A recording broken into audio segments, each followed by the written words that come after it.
Oke, ini kameranya saya mau taruh di tripod. Itu di luar ada yang lagi belajar nyetir, kelihatan nggak? Ini kita balik, saya taruh dulu di sini, dikencengin. Dah, kita bisa mulai rekaman. Halo, selamat datang di Weekly Vlog episode 4. Saya Okta dari Podium. Halo.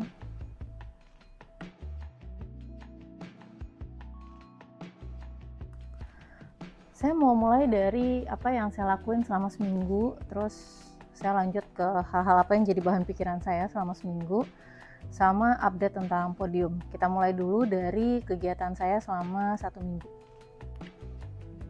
Saya rekaman vlog itu masih di pekan ini ya, itu hari Senin kemarin yang di alun-alun itu yang banyak burung. Terus selesai rekaman vlog, saya sama Sinung ke Paramata Wharf, langsung nih dari depan gedung ini kan ada halte, kami naik bis, terus langsung ke Paramata Wharf, dari situ ke Circular Quay. Pulangnya itu udah malam, soalnya nggak ada metro, jadi harus naik bis. Sampai rumah itu udah sekitaran jam 10:30 malam, kami makan, terus kami tidur.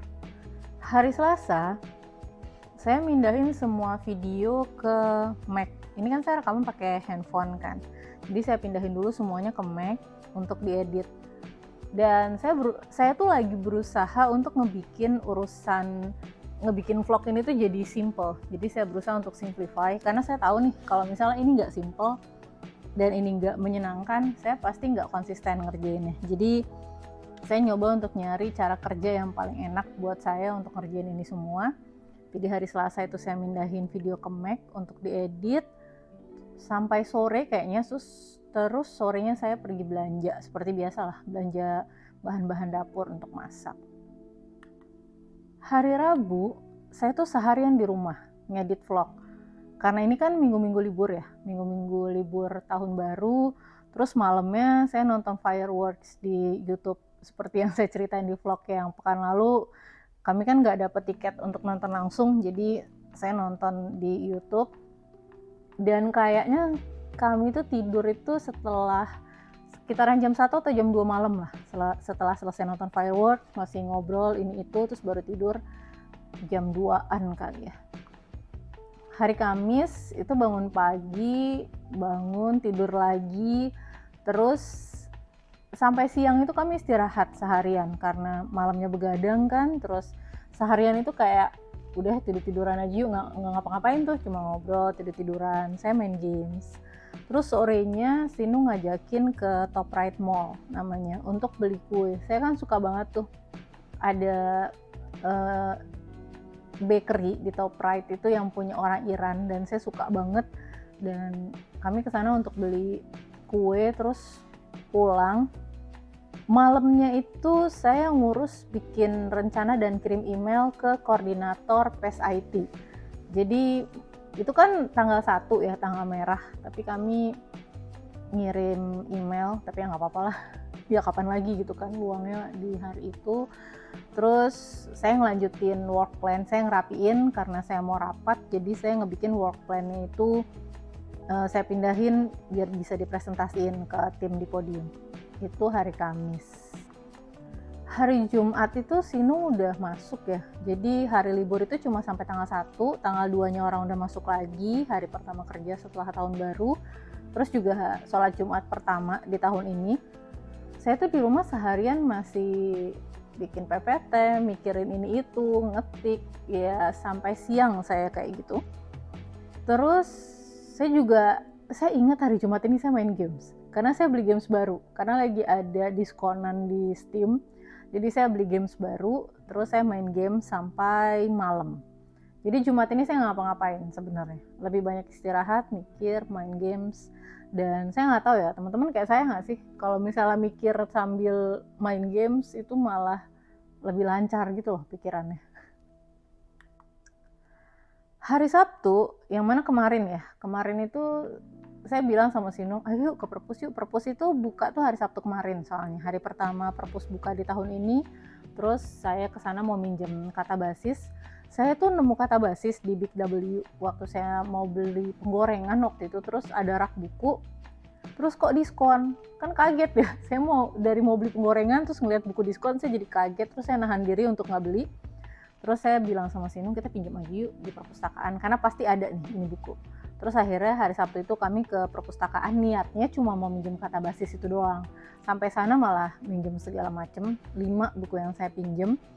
Terus baliknya itu karena si perpustakaan Top Right Library ini kayak gandengan sama mall, jadi dia nempel sama mall gitu.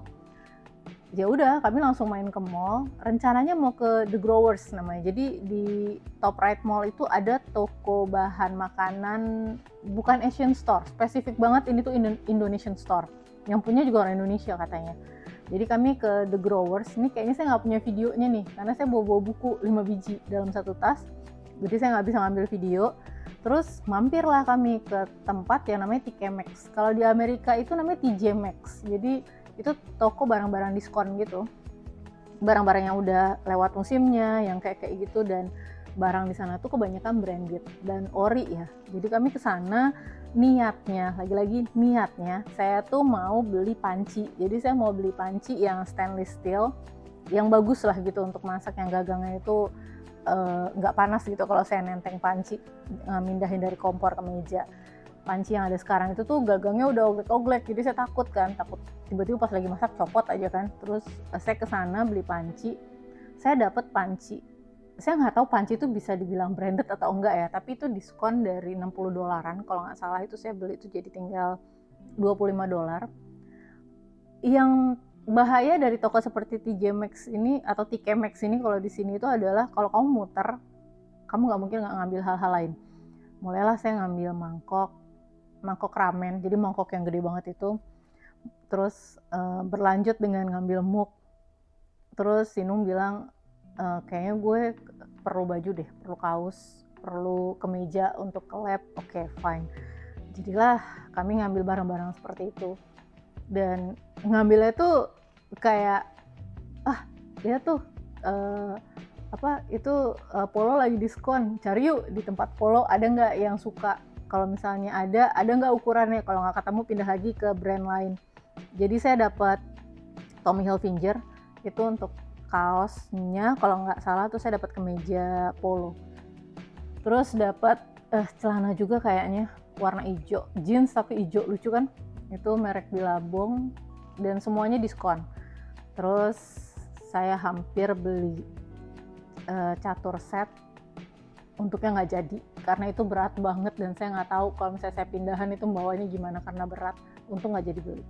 Itu yang terjadi kemarin di hari Sabtu.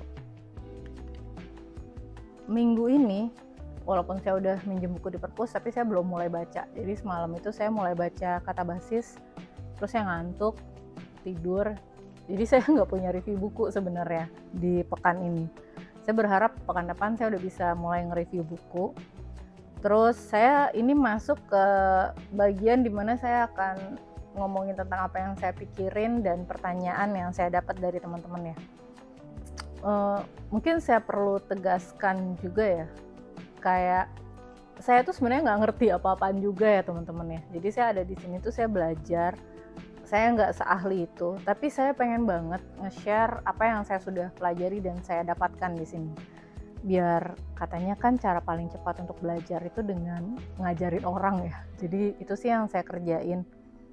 Di sosial media itu kan banyak yang bilang, oh sosial media itu brain rot, segala macam, isinya nggak penting. Ya saya pengen berkontribusi untuk ngebikin hal-hal kecil yang receh, yang menyenangkan buat saya sendiri, dan juga berkontribusi untuk sharing hal-hal yang saya pelajari di sini, biar ada manfaatnya gitu loh sosial media saya tuh. Jadi itu yang bakalan saya kerjain dan saya omongin sebentar lagi ya teman-teman ya.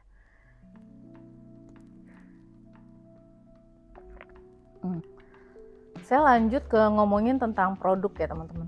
Jadi kemarin kan di sosial media, di Instagram dan Reels dan di YouTube saya itu kan saya ngomongin tentang UMKM dan startup.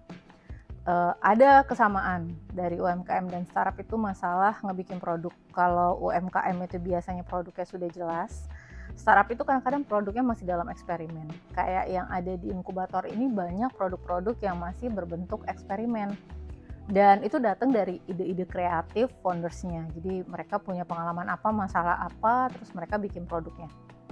Salah satu hal yang saya ingat banget dari kelas-kelas yang ada di inkubator ini adalah berkali-kali saya itu tuh disuruh untuk care sama produk. Jadi kamu nggak bisa memasarkan produk buruk dengan marketing bagus. Itu tuh mungkin bisa, tapi untuk jangka panjangnya itu tuh sulit yang kayak gitu. Perlu satu hal yang ngebikin orang itu terus-terusan membicarakan usaha kamu. Dan hal yang bisa dipakai untuk jadi bahan pembicaraan itu adalah produk yang bagus. Produk yang bagus itu bukan produk yang inovatif atau yang beda banget dari yang lain atau yang gitu-gitu sih teman-teman. Produk yang bagus itu produk yang dibikin atas dasar, kalau di startup ya, atas dasar foundersnya itu emang care sama produknya. Jadi di sini tuh diajarkan untuk gimana caranya biar kamu tuh care sama produkmu sampai ke detail-detail dan segala macamnya. Karena yang namanya bikin perusahaan itu kan bukan cuma ngebikin produk, tapi juga memastikan sistemnya, memastikan manajemennya. Jadi itu tuh kayak ngebikin mesin sih sebenarnya. Gimana caranya si founders itu memastikan mesin itu jadi well-oiled machine yang bisa berjalan sendiri. Yang mana sebenarnya itu juga pada akhirnya kalau foundersnya itu exit, mesinnya dibikin jalan sendiri juga nggak apa-apa. Tapi ada juga kan founders yang nggak mau exit dan terus-terusan pengen kayak mengembangkan produknya, mengembangkan sistem manajemen dan segala macam yang ada di dalam startupnya, itu juga nggak apa-apa. Yang kayak gitu. Jadi hal yang pertama, kalau teman-teman mau bikin seperti yang saya bikin, itu teman-teman perlu untuk care sama produknya. Care itu bukan cuma perasaan ya teman-teman ya, tapi juga sikap. Care itu bukan cuma bilang saya suka nih sama produk ini atau saya sayang nih sama produk ini, bukan cuma itu ya teman-teman ya. Care itu kelihatan dari sikap sehari-hari, seberapa jauh kamu ngurus detail kecil, seberapa sering kamu ngecek kualitas, seberapa serius kamu dengerin keluhan pengguna. Itu ngeliatin seberapa care sama kamu sama produk kamu. Orang yang care biasanya tidak tahan kalau ngelihat produknya asal jadi. Tapi kita juga nggak ngomong masalah perfeksionisme ya. Jadi buat saya itu yang penting jadi dulu, kita bisa perbaiki kemudian. Perbaikannya ini yang nunjukin seberapa care saya atau teman-teman sama produk yang lagi dibikin. Saya pernah bilang ini kayaknya, startup itu bukan soal ide. Ngebikin produk itu bukan soal ide, karena ide itu murah. Jadi ide yang kelihatan pintar, relevan, punya pasar, belum tentu pas dilempar barangnya itu akan tetap kelihatan pintar, relevan, dan ada yang mau beli. Itu dia masalahnya. Terus yang bikin banyak usaha berhenti di tengah jalan justru karena orang yang ngerjainnya tidak benar-benar peduli sama produknya. Saya tuh baru sadar satu hal sebenarnya sewaktu saya di sini tuh, ternyata saya tuh suka sama proses. Jadi kalau misalnya teman-teman kenal saya dari lama, teman-teman akan tahu kalau saya tuh suka banget nulis. Ternyata yang saya suka itu bukan nulisnya teman-teman, tapi proses nulisnya itu sendiri. Jadi saya tuh suka nulis karena saya suka prosesnya. Saya suka ngerajut karena saya suka prosesnya. Saya seneng ngelihat tulisan itu jadi sesuatu, jadi barangnya gitu. Kalau misalnya dia cerpennya selesai. Kalau ngerajut, shellnya jadi yang kayak gitu. Kalau saya bikin craftnya jadi. Ternyata saya itu adalah orang yang suka prosesnya. Itu yang ngebikin saya pengen ngebikin barang atau produk yang ada di podium, karena saya tahu barang yang mau saya bikin di podium ini itu sesuatu yang sulit dibikin, perlu usaha mahal dan ngabisin waktu. Tapi saya tahu saya bisa bertahan, dan mungkin saya akan bertahan karena selama ini sudah terbukti bahwa saya itu tabah sama proses pembuatan barang-barang ini. Kayak gitu, dan itu adalah salah satu hal yang disebut dengan care sama produknya. Saya beneran mau bikin produknya jadi bagus. Saya beneran mau ngebikin produk itu seperti yang saya impikan. Saya beneran pengen ngebikin produk itu jadi ada di depan mata saya, dan saya pengen ngajakin teman-teman untuk ikut pakai produknya. Itu yang dimaksud dengan care sama produk. Dari care-nya kita sama produk, sayangnya kita sama produk, sebegitunya kita ngejagain produk yang kita bikin, itu nanti ngelit atau jadi datang kepercayaan dari orang yang memakai produk kita. Pengguna biasanya bisa tuh ngerasain produk yang dibangun dengan perhatian dan mana yang cuma dibangun karena pengen cepat dijual. kepercayaan itu nggak datang dari klaim besar atau marketing yang kenceng ya, walaupun itu juga bisa gitu, itu salah satu faktor orang bisa percaya sama produk kamu. Tapi ada juga kepercayaan yang datang dari konsistensi kecil yang dijaga terus menerus, dan itu adalah hal yang susah. Konsisten itu susah. Sholat 5 waktu nggak pakai bolong itu susah, iya sesusah itu. Ngebikin produk konsisten care itu sesusah itu. Jadi sekali lagi saya bilang, care sama produk itu bukan cuma tentang perfeksionisme, bukan tentang kamu pengen yang sempurna, tapi tentang konsistensi dan seberapa sayang kamu sama produknya. Ini tentang soal tanggung jawab ke sesuatu yang kamu pilih dan kamu bangun. Kalau kamu mau menjalankan usaha atau startup, pastikan satu hal dulu. Kamu peduli dan cukup care nggak sama produk yang mau kamu bikin? Kamu bener-beneran sayang nggak sama barang ini? Karena kalau enggak, ya mungkin kayak hubungan yang toksik ya. Kamu dan bisnis yang kamu jalanin itu nantinya malah jadi saling menyakiti. Kamu nggak bikin produk dengan baik, bisnis kamu juga nggak ngebikin kamu jadi lebih baik.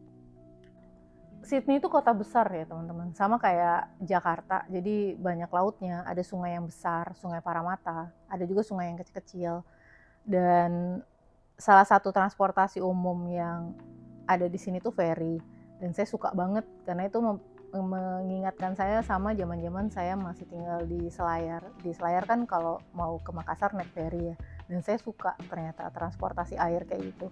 Jadi ferry itu jadi salah satu moda transportasi yang saya pakai kalau misalnya saya pulang dari mall. Kalau saya pulang dari Top Right Mall atau saya mau pergi ke Top Right Mall, itu saya bisa naik ferry karena itu juga nggak jauh dari pinggir sungai ya. Dan saya suka itu. Dan hal-hal kayak gitu sebenarnya yang ngebikin kota ini tuh terasa soft. Selain juga karena orangnya. Orang Australia itu ternyata sebaik yang digosipkan banyak orang, mereka tuh nice dan kind.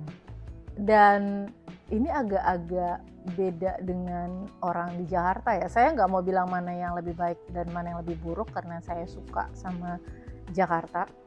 Tapi di sini tuh basa-basinya nggak basi yang kayak gitu. Jadi kayak how are you? Ya udah dijawab good, fine, ya udah yang kayak gitu.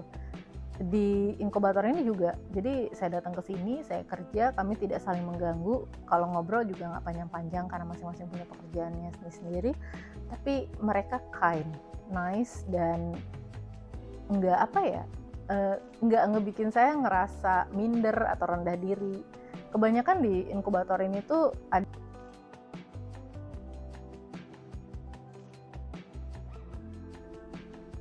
tadi mikrofon saya habis ternyata teman-teman, jadi saya ngambil backup satu lagi, saya punya 2. Saya pakai mikrofon ya teman-teman, nggak kelihatan sih karena saya taruh di bawah kerudung karena saya nggak mau terlalu kelihatan mikrofonnya. Jadi ya, dan saya tuh baru tahu setelah saya selesai rekaman ini. Jadi ada sekitar setengah jam rekaman yang nggak ada suaranya, sedih banget, tapi ya nggak apa-apa. Kita mulai rekaman dari yang nggak ada suaranya tadi, yaitu tentang Sydney. Jadi tadi tuh saya bilang di sini tuh orang Sydney tuh nice dan mereka itu kind, dan kebanyakan orang di inkubator ini tuh adalah generasi kedua dan ketiga. Saya ngeceknya biasanya dengan nanya, kamu lahir di sini? Kayak gitu kan. Kalau misalnya mereka jawabnya, yes, I was born here, itu biasanya mereka generasi kedua atau ketiga. Kalau misalnya saya pengen lebih spesifik lagi, saya akan nanya, orang tua kamu juga lahir di sini? Kalau iya, kemungkinan mereka generasi kedua. Kalau ini juga, kalau misalnya mereka itu kelihatannya bukan kayak orang asli sini ya, kayak misalnya kalau mereka kelihatan kayak Chinese atau India atau kayak orang Brazil, itu kadang-kadang saya nanya. Yang kadang-kadang agak sulit dibedakan kan kalau mereka itu orang Caucasian ya, kayak misalnya mereka dari Eropa atau mereka dari Inggris, itu memang ya bule yang kayak begitu bentuknya kan. Tapi kalau misalnya mereka orang Asia, itu kelihatan. Dan kadang-kadang saya nanya kayak gitu, itu sih. Dan saya ada 1-2 kali ketemu dengan orang sini yang punya nenek itu orang Indonesia, tapi udah campur nih. Jadi neneknya orang Indonesia, kakeknya orang Belanda, terus ibunya orang sini, ayahnya ya blasteran yang tadi itu, terus mereka tinggal di sini, terus anak itu pindah lagi ke London. Jadi ya udah, hidup tuh jadi warga dunia. Saya ngomongnya kayak gitu sih. Dan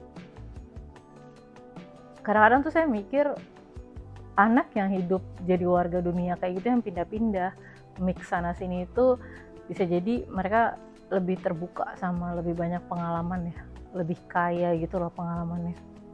Saya berharap anak-anak saya bisa kayak gitu sih, harapan saya bisa nyobain tinggal dari satu tempat ke tempat lain, gak cuma di Jakarta doang. Itu sih. Terus satu hal yang teman-teman saya suka tanya ke saya, betah gak sih di Sydney? Saya mau bilang, betah gimana ya cara saya ngejelasin ya? Nggak mungkin saya nggak betah di tempat kayak gini. Soalnya waktu saya datang ke Sydney pertama kali di tahun lalu itu kayak rasanya tuh nggak kayak orang mau keluar negeri gitu loh. Rasanya tuh kayak pulang. Ya udah yang kayak gitu. Saya sampai sini ya saya langsung beraktivitas kayak biasa. Saya kayaknya cerita ini di blog saya, tapi ini saya ceritain lagi ya. Saya nyampe sini itu dijemput sama Sinung ke airport. Ya udah besokan itu saya mulai keluar sendiri, saya jalan sendiri.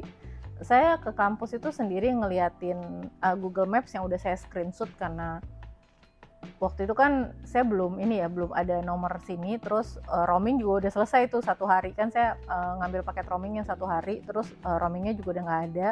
Jadi saya screenshot Google Maps terus saya jalan ke kampus dan ya udah begitu aja gitu, nggak kayak yang gimana-gimana, nggak ada juga fase bulan madu. Katanya kalau kita keluar negeri nanti ada fase bulan madu, terus fase yang kayak kita stres karena ternyata ini nggak sesuai dengan apa yang kita inginkan, itu nggak ada. Ya udah aja yang kayak gitu. Saya nerima tempat ini dari mulai tanahnya, airnya, dan udaranya yang kayak gitulah intinya.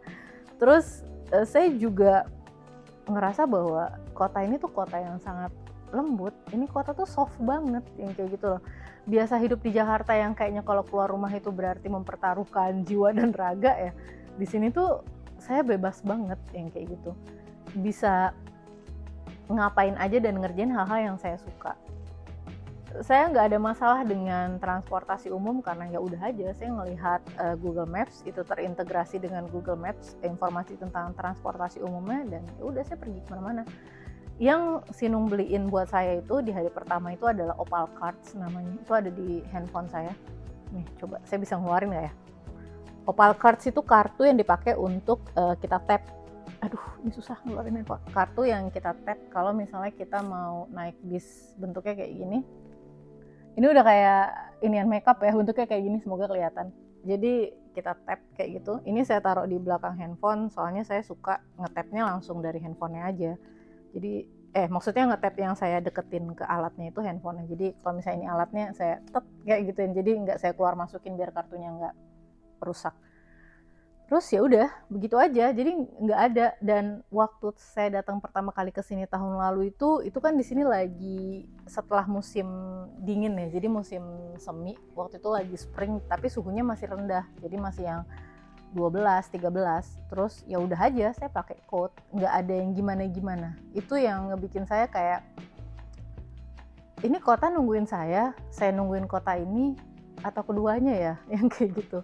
Emang agak-agak meromantisasi keberadaan saya di kota ini, tapi saya mau bilang bahwa saya nggak ada masalah dengan kota ini. Saya suka tinggal di sini. Saya bersyukur saya ada di sini. Dan semoga saya bisa di sini lebih lama, itu sih. Saya bersyukur banget bisa tinggal di sini.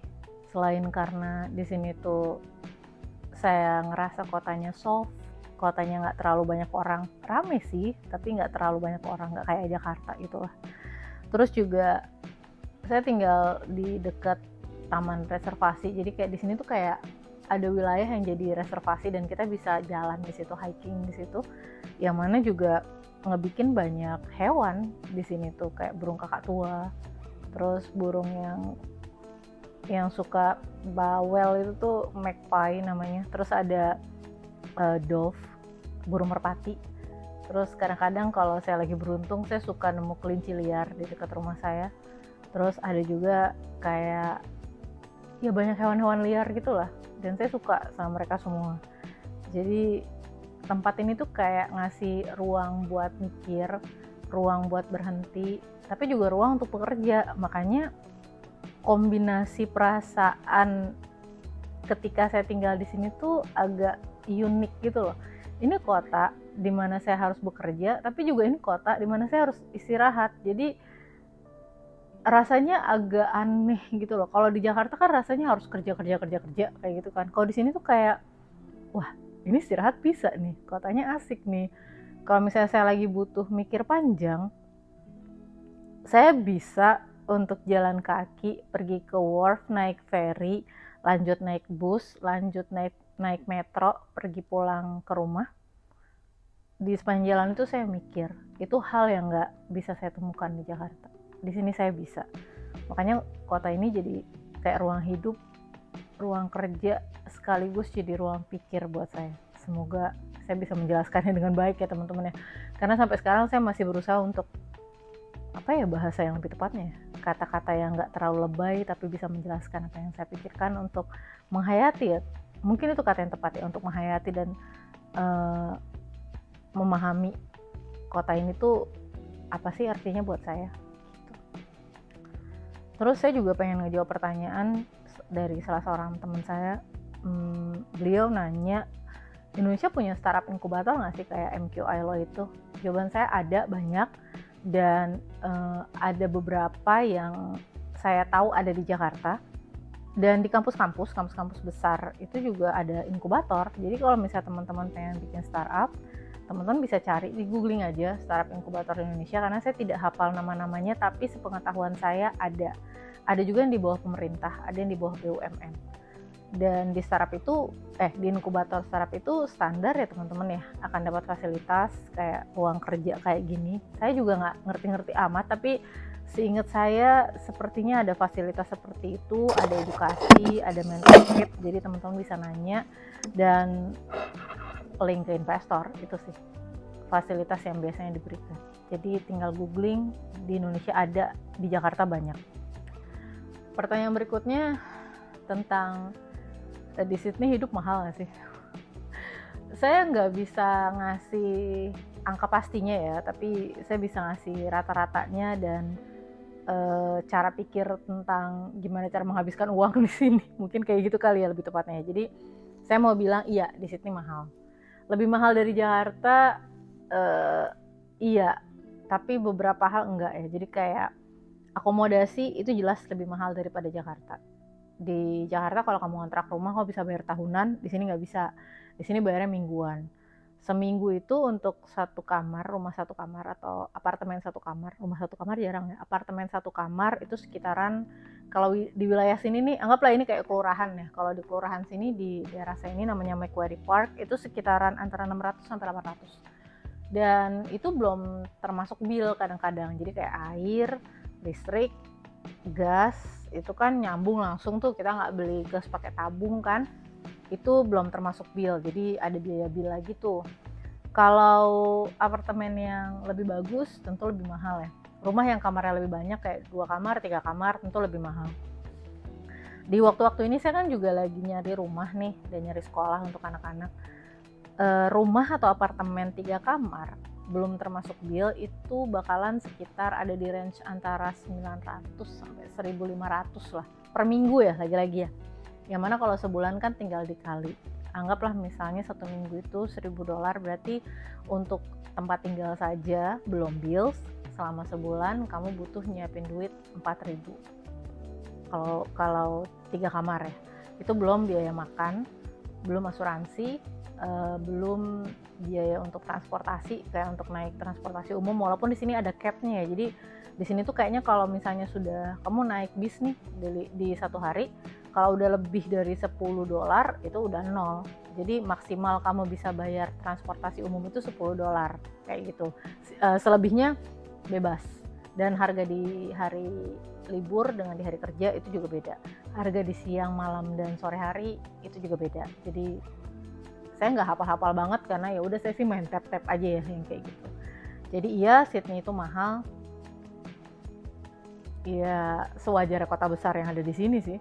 Dan kalau misalnya teman-teman nanya berapa ya uang yang diperlukan untuk hidup secara normal, wajar dan berkecukupan di Sydney, ya bisa dilihat dari UMR-nya aja sih. UMR sini itu setidaknya ya sekitaran 6.000 ya kalau saya nggak salah. Kalau saya nggak salah nih ya, kayaknya sekitaran segitu. Jadi ya sebulan butuh duit segitu untuk satu orang. Kalau misalnya bawa pasangan, bawa anak, ya harus ditambah lagi atau duitnya dihemat kayak gitu sih. Waktu saya kesini tahun lalu, itu kan lagi rame hashtag kabur aja dulu ya. Saya mau bilang kalau saya nggak setuju sih. Buat saya nggak pernah kabur dari manapun.